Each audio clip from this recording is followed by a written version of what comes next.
Friday. I'm getting ready to go downstairs for breakfast. Shamika's finishing getting dressed. Just for a change of pace, I thought it would be interesting to show you guys what I carry around all day in this backpack. So I'm going to show that to you. So this is the backpack from Away. I am going to be putting some snacks in there. I don't know how to say this word. I just know that the snack is good and safe.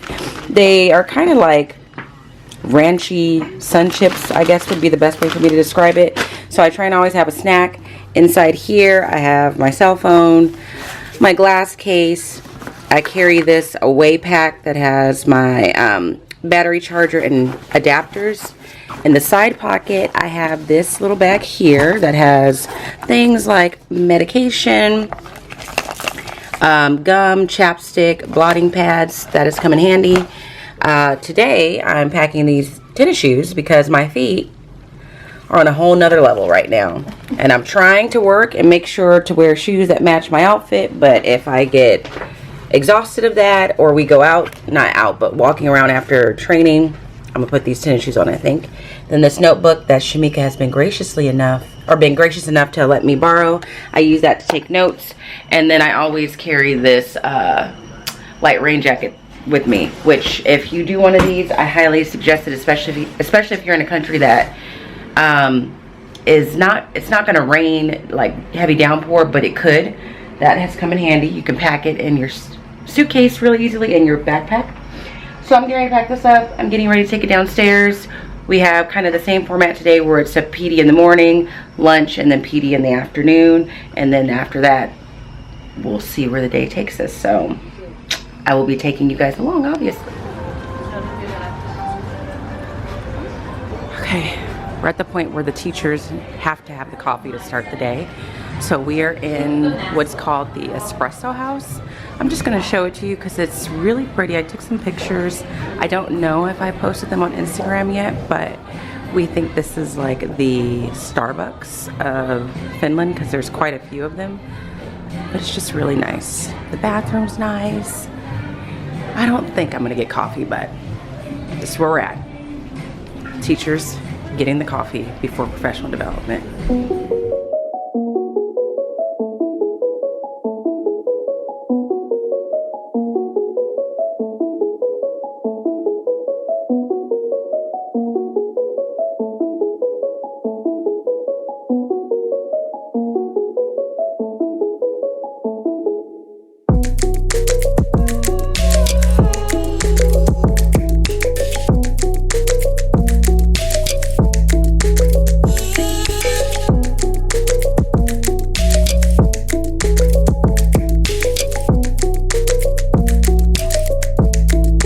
So just fill in, don't take it too seriously.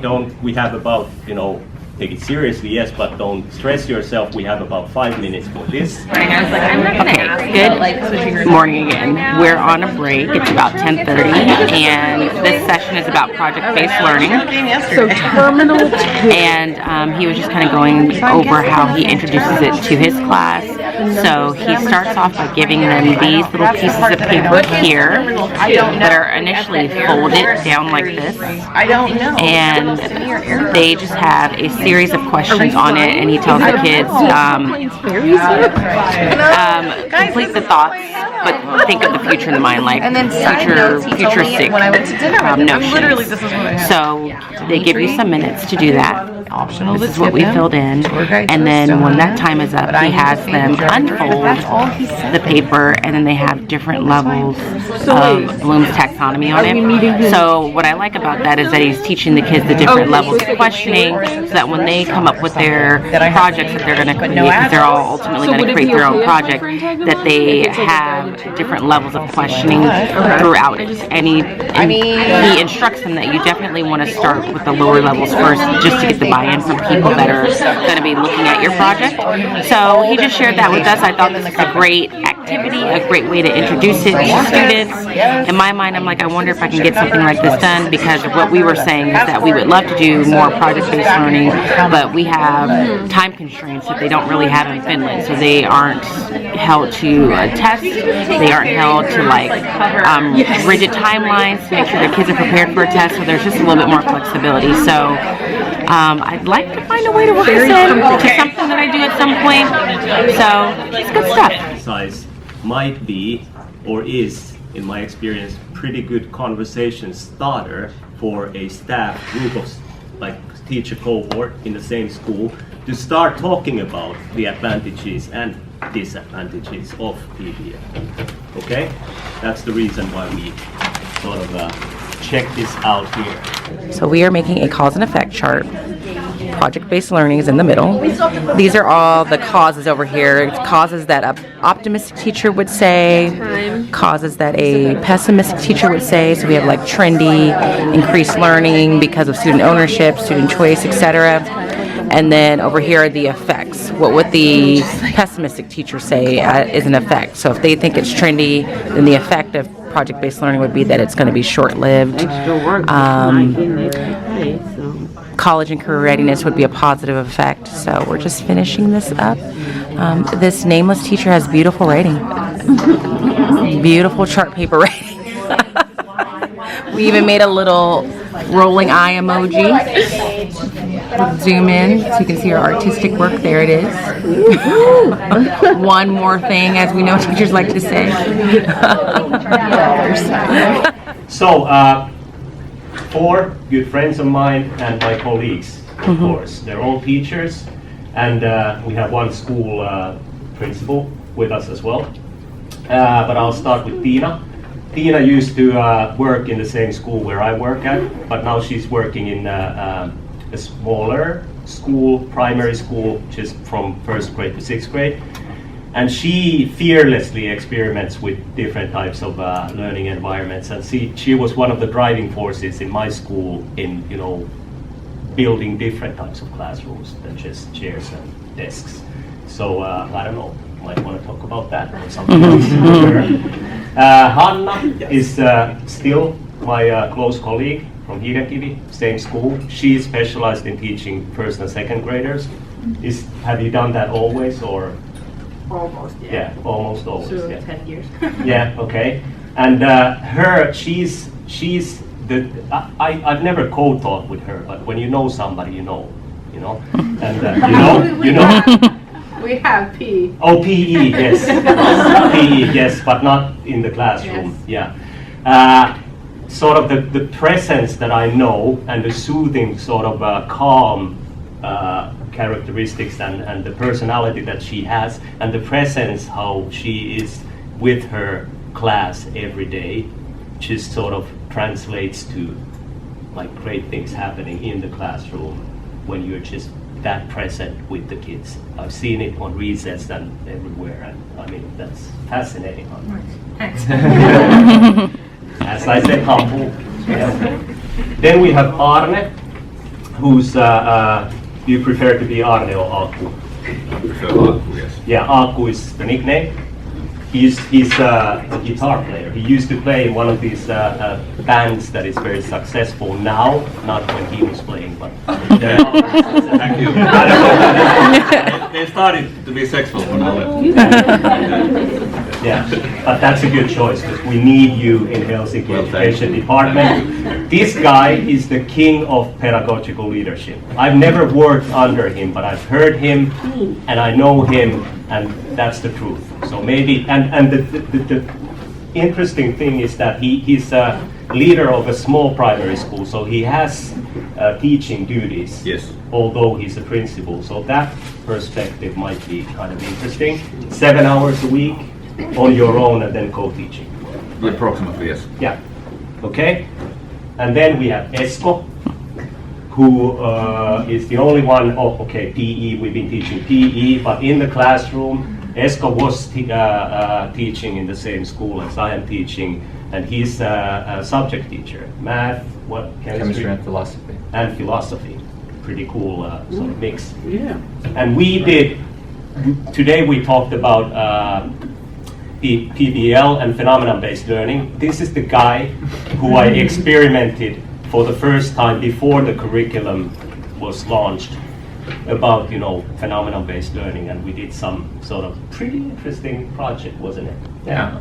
And we learned a lot together about how to implement it. And nowadays you've done a lot with sort of personalized learning paths and sort of differentiation in the classroom, and that's sort of one of his specialties.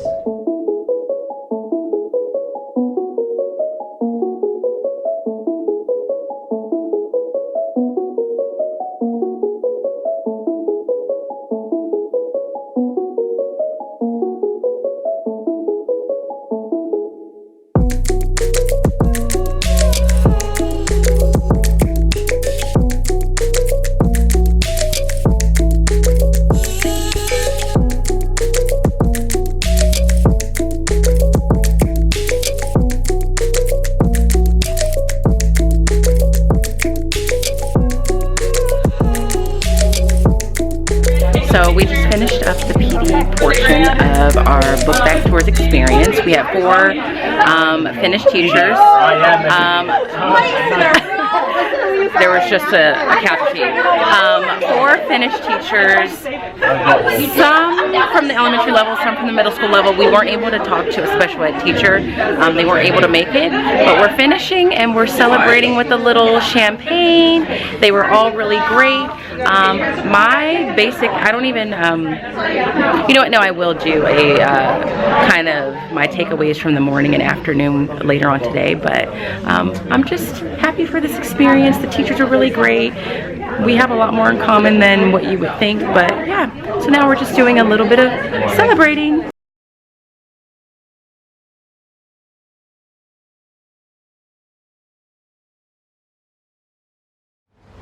Hi guys!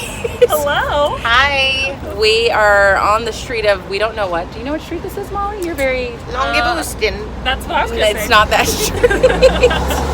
And I just picked up my, what will I call this?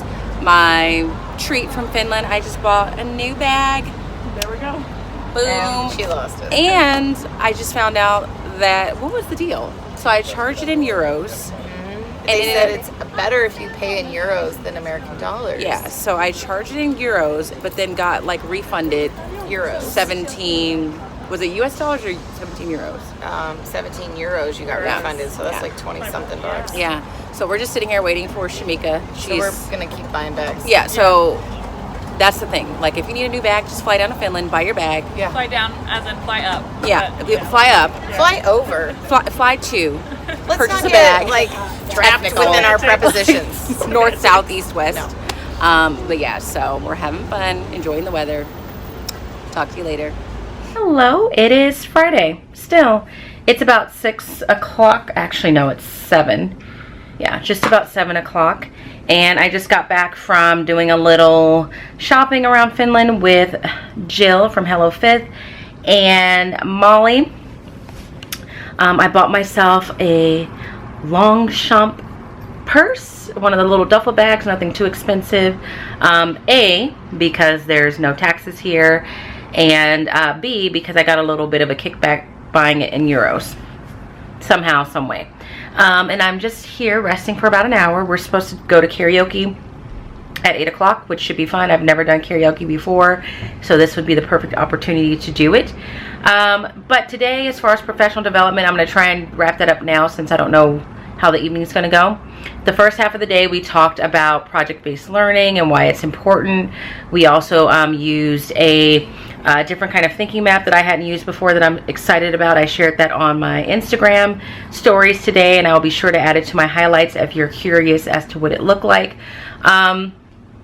And in that, I don't think there was just anything new. We all agree that project-based learning is important, and he was just kind of sharing with us how his school went about but actually implementing it in a more systematic way across the board, because it sounds like his whole school is on board, but it's taken him and his colleagues at his school 3 years to get to a point where they feel like it's really working in a way that they are happy with. The second half of the day, after we had lunch, we talked to 4 different Finnish teachers, and I know I recorded a little clip about that. And so right now, I'm just going to talk about my takeaway from that, because by the end of the conversation, we basically got to speak to each of them for about 10 to 15 minutes each, asking them questions and just interacting with them. And the giant takeaway from these 3 days of learning about some of the things that they do, learning about some of the challenges they face, the way their days are structured, is they are very similar to us in terms of the fact that they're currently starting to feel overworked, that there's not really enough time in the day for them to be able to do everything that they want to do in the way that they want to do it. And what I find interesting about that is that the struggles that they have are the same, but their students are more successful.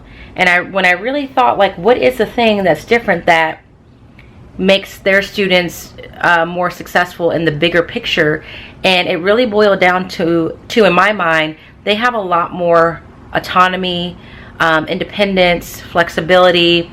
They're not tied as tightly to like a standardized test or a pacing guide or a schedule that they just feel like they need to adhere to, you know, be in good standing with their administration, to feel like they're adequately preparing their students. They just don't have that. So that gives them a lot of freedom to dig into things a little bit deeper, or dig into things in a way that we wouldn't do in the United States because we just don't have the time. But that really honestly is the only difference across the board. They are starting to get to a point where they are feeling a little like they have a little less autonomy, because I guess their government is really now saying you need and you must do project-based learning. And the statement like that is not something that they're really used to, where they're being given a directive.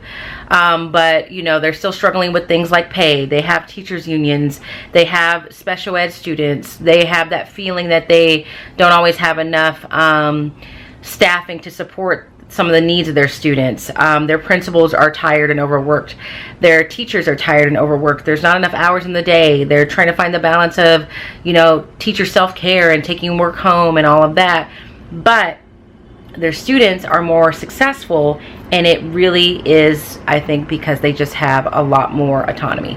So that, as I was realizing that, I was like, you know, that's a pretty interesting thing a pretty interesting conclusion to come to, but I think it's accurate. So that was how the day went. So that's the end of like the professional development portion of these vlogs. I honestly, as much as I'm having fun blogging it and excited as I am to share all of this with you, I am very overwhelmed by the process of editing all these videos, because I have no idea how I'm going to do it, because I feel like I have a lot of clips of a lot of different things. So I'm just not sure, but you'll see this somehow. But I know going forward, I'm going to end this vlog here, and I know that going forward it's going to be focused more on now the last few days we have here, which is just more kind of socializing type things, and that'll be the end of this series of travel vlogs, I guess we could call it. So for the purpose of this video, no, I won't end it here. What will I do? So I'm going to go ahead and end it here, because I'll be out with the rest of the group later on tonight, and I don't want to really be whipping out my vlogging camera where we're just trying to have a good time. Maybe I'll post something on Insta stories. But if you have enjoyed this video or this series of videos, or however this ends up being edited, and you found it helpful and you found it interesting to learn about the Finnish educational system, please do give this video a thumbs up. Please subscribe if you haven't already. Make sure if you are subscribed, you have that notification bell on so that you know when the next vlog comes up. And if you have any questions, please leave them in the comment section, and I will try to answer them as best as I can. Aside from that, I hope you guys are having a great day, and I will see you in the next vlog.